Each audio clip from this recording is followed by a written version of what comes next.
Meditando la Biblia en un año, con el pastor Alex Figueroa.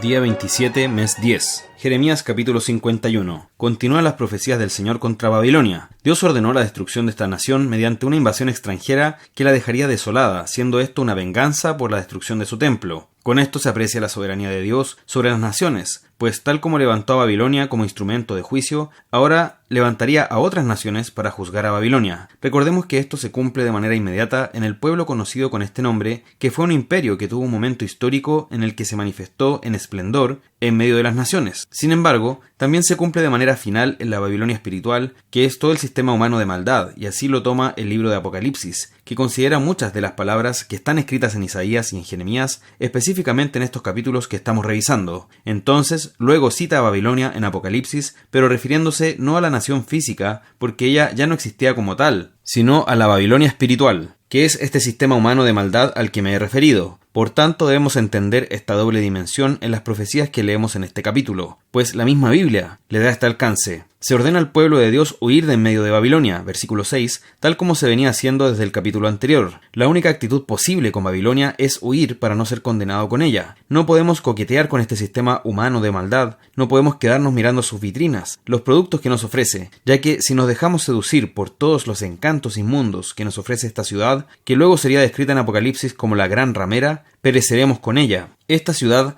había aturdido a las naciones con su vino. Es como una copa de vino que ha dado de beber a los distintos pueblos, y eso es parte del juicio del Señor. Él mismo es quien da a beber esa copa de vino a través de Babilonia para confundir y juzgar a las naciones, que persistieron en su idolatría y en su rebelión en contra del Señor. Por consiguiente, Babilonia es un instrumento de juicio, no obstante, también ella misma es juzgada. El Señor se vengará de ella porque esta nación destruyó su templo, su ciudad, y agredió a su pueblo. Paralelamente, el Señor promete sacar a la luz la justicia de su pueblo, el que debe gozarse y dar testimonio de la obra de Dios al darles liberación. Versículo 10. En este capítulo destaca al Señor como el formador de todo, como el soberano, que hizo la tierra, tal como Él estableció todas las cosas. Versículo 15. Él es soberano en sus juicios, es el formador de su pueblo y el Señor de los ejércitos. Por un lado tenemos al Señor y por otro a su pueblo, que debe salir de Babilonia y no mezclarse con ella, para así salvar su vida. Y por último, tenemos a esta ciudad de pecado, inmunda y que será destruida. Su caída es segura y el Señor mismo se vengará de ella por todos sus pecados y rebelión. El Señor, descrito como creador poderoso, contrasta con la vanidad de los ídolos, que no son nada, y con la estupidez de quienes los adoran. Se presenta un ruego simbólico de parte de Israel pidiendo venganza contra Babilonia, versículos 33 al 35. El Señor responde que Él defenderá la causa de su pueblo y vengará la destrucción que sufrieron, versículo 36, dando así una imagen clara de lo que ocurrirá en el juicio final.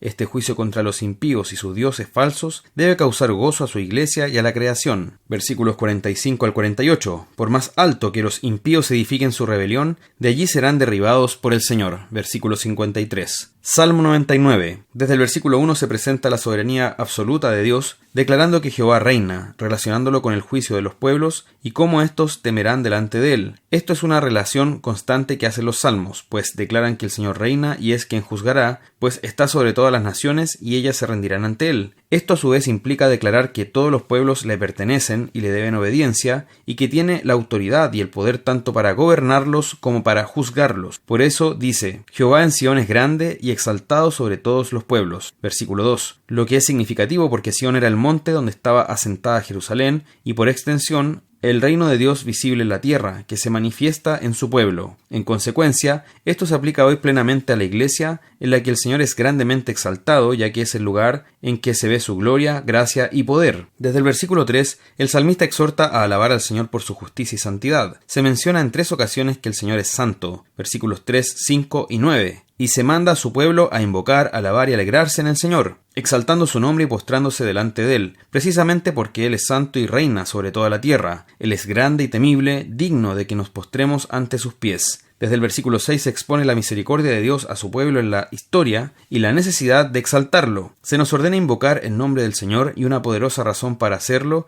que debe llenarnos de alabanza y confianza, es que Él responde. Esto nos recuerda la cariñosa invitación de Jesús: y todo lo que pidiereis al Padre en mi nombre lo haré, para que el Padre sea glorificado en el Hijo. Si algo pidiereis en mi nombre, yo lo haré. Juan 14, 13 al 14. De esta forma, el Salmo comenzó declarando el reino de Dios, soberano y temible, y termina declarando su santidad. Esto debe llevarnos a dimensionar al Dios al cual adoramos y al cual nos dirigimos, y a conmovernos con su misericordia, sabiendo que Él podría consumirnos, pero en lugar de eso escogió amarnos en Cristo. Proverbios capítulo 26. Versículo 17. Nos llama a tener mucho cuidado con el carácter irascible, aquellas personas que se dejan llevar por su enojo e incluso andan buscando conflictos y peleas. El que se deja llevar de la ira en un pleito ajeno, que ni siquiera es suyo, dice que es como el que toma al perro por las orejas. Si alguien toma a un perro de esta forma, el animal se volverá contra esa persona. Por tanto, también el dejarnos llevar por la ira y el entrometernos en contiendas que ni siquiera son propias, nos traerá ruina y daño a nosotros mismos. Tito capítulo 2. El apóstol Pablo venía hablando de quienes profesan conocer a Dios, pero con los hechos lo niegan, y los contrasta con Tito, quien debía hablar lo que está de acuerdo con la sana doctrina. Aquí se refiere a la enseñanza fiel que se conforma al Evangelio de Jesucristo y a lo que Él reveló por medio de sus apóstoles a través de su Santo Espíritu. Luego encontramos una serie de instrucciones a distintos grupos de la congregación, ancianos, ancianas, jóvenes, siervos, es decir, a los que estaban en posición de servidumbre. Vemos entonces que cada uno debe conducirse según la salvación que ha recibido, según el llamado que recibió en el Señor. Cabe destacar que a todos estos grupos Tito debía exhortarlos y hablar con ellos lo que estaba de acuerdo con la sana doctrina. Es decir, la base suficiente para el ministerio de un pastor y para la exhortación a los hermanos es únicamente la palabra de Dios, la sana doctrina que está contenida en ella. Desde el versículo 3, por otro lado, cabe resaltar también la importancia que se atribuye en este pasaje a las mujeres mayores. Dice que deben ser maestras del bien que enseñan a las mujeres jóvenes. Ellas entonces deben aprender del ejemplo de las mayores y todas estas labores dicen relación con su rol. Se puede apreciar que esto va en contra de lo que nos habla el feminismo hoy en día, pero en la escritura los roles están bien delineados. Acá lo que dice en cuanto al rol de la mujer tiene que ver con su hogar, su familia, el cuidado de su casa, el amor a su marido y a sus hijos. Por lo mismo, las mujeres mayores deben enseñar a las más jóvenes, no simplemente desde su experiencia o sabiduría personal, sino de la manera en que la Escritura ha impactado sus vidas como mujeres y el desempeño de sus roles en las distintas áreas de su vida. En otras palabras, la fuente de esta enseñanza no es simplemente una sabiduría experiencial por el hecho de ser mayores, sino una sabiduría escritural que refleja una vida de piedad y una sabiduría que es apreciable en estas hermanas. Todo esto no se presenta como una carga, no es un menoscabo de la mujer, sino que es algo precioso y que la enaltece. Desde el versículo 6, por otra parte, Tito debía ser ejemplo de sus hermanos. Notemos que lo mismo le dijo también Pablo a Timoteo, por consiguiente el pastor es alguien que debe ser ejemplar en todas las cosas, tanto en conducta como en palabra. Versículo 10. Pablo dice mostrándose fieles en todo para que en todo adornen la doctrina de Dios nuestro Salvador. Vemos que en este versículo el apóstol se expresa de una forma muy hermosa, al decir que nuestro testimonio debe adornar la doctrina que profesamos. Debemos entender que nuestro testimonio personal de salvación y de vida no es el Evangelio. El Evangelio es la obra de Cristo, en su encarnación, muerte y resurrección para nuestra salvación. Pero claramente el testimonio de vida que nosotros podemos exhibir al haber sido impactados por el Espíritu Santo en su palabra es un adorno de aquello que profesamos con nuestra boca para la salvación de quienes nos escuchan. Desde el versículo 11 se evidencia uno de los pasajes más hermosos sobre la gracia de Dios. Consideremos que esta gracia se ha manifestado para salvación, y Pablo nos enseña que debemos renunciar a la impiedad y a los deseos mundanos, y debemos vivir en este siglo sobria, justa y piadosamente. Versículo 12. Sobriamente quiere decir que debemos vivir en dominio propio, en nuestros cabales, no adormecidos, ni atontados, ni seducidos por placeres, ni por nuestros sentidos. Ciertamente implica un carácter de acuerdo a la palabra de Dios y piadosamente involucra lo anterior. Por otro lado, nos llama a la relación con Dios, a la fe en Él, manifestada también en un carácter empapado de la palabra de Dios. El versículo 13 dice, aguardando la esperanza bienaventurada. Significa que nuestra actitud debe ser esperar en aquella esperanza bienaventurada, valga la redundancia, y la venida de nuestro Señor, que se describe acá como la manifestación gloriosa de nuestro gran Dios y Salvador Jesucristo. Es uno de los pasajes más claros que hablan de la deidad de Cristo explícitamente. Desde el versículo 14 dice que este Señor se dio a sí mismo por nosotros para redimirnos de toda iniquidad y purificar para sí un pueblo propio, celoso de buenas obras. Fijémonos entonces que esta salvación que hemos recibido